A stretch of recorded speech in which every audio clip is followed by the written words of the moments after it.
Magandang araw, Madlang STEM Mendoza.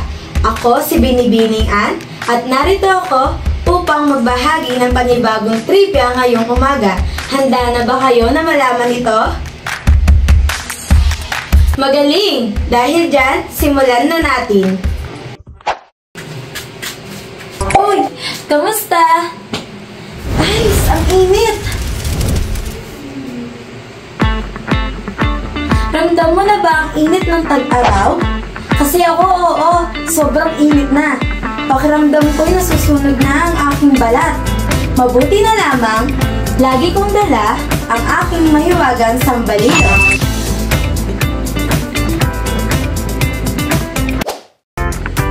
Gusto niyo bang malaman kung ano at saan nagmula ang sambalilo? Halina't alamin natin!